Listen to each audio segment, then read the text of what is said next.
Kajing pulih na kitab jang Jeremiah kalenong kabanyau gad kon arpulai du arpupra. Henry ngalau hukum yaki makidai ban ko ngo yanga. Kumta bangan dublong ublay jungki bat maki kin dublong upat junga. Ngalai thuru yaki ban hakar kom bangalau hukum yaki kumta baki kin dub yai baha nak banta jungki. Henry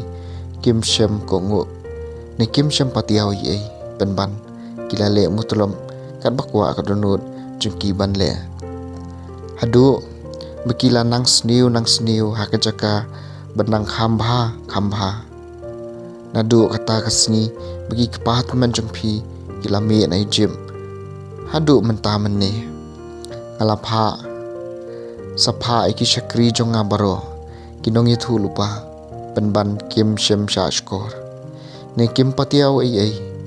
ban kila le mutulom makila le kham sniu ban yaki kepa temen jungki kumta ko Jeremiah pikran yakini iktien baro haki Henry kinom sha skor hepi pin khot iki Henry kinom thi pin yatho iki maka jaj ban riu jungki kanom ko ngo yanga ublei kan rat jungki ne kana sha sneng kajinget sneng kalayam kim yakran shu ru syapang jongka keketian jong utrai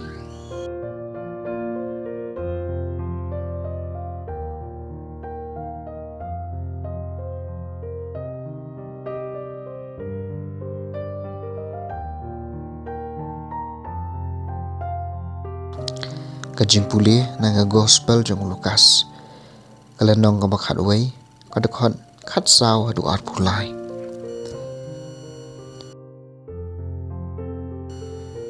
ujisu labe no ya uksuj bom like keren haba uksuj lamino tahu beriu la sedang man keren kipai ba kila lengo Henry don naki kibaang dei dau Belzebul orang ba ki ksuj babe no ya ki ksuj kioi pat kila kwa ban riam hiu kumta kila ong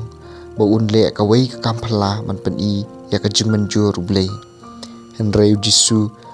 baula tip ya kajing perkhat jungki ula ong haki kano kari kabayale markanti kan job thiau kayeng kasem kabaya pan kan kalon kumta lada kahimau syaitan kayale markanti kumta kala bane naba pikeno bangabe no yaki ksuj hana mai bor Belzebul lada kadai da kumta bangabe no iki kibriu jung pipan kibe no eki dakumno kibriu jung pihi ki penrem ye phi ngabe no eki ksuj daka boru blei bat kata kapen sebut baka himau blei kelala awan pedeng jung phi habau riu khlan ubala biang baha ki atiar uap nyala ka yeng ki mar ki mata jung ubaro kisngan Henry ladau bakham khlan yu yale yu bat ujom urong no baro ki atiar hakiba ulashania bat wiasam yakaba ulaluti jar ubom long bat nga ulong persya nga bat jar ubayalum bat nga pen sapra ke gospel jong utrai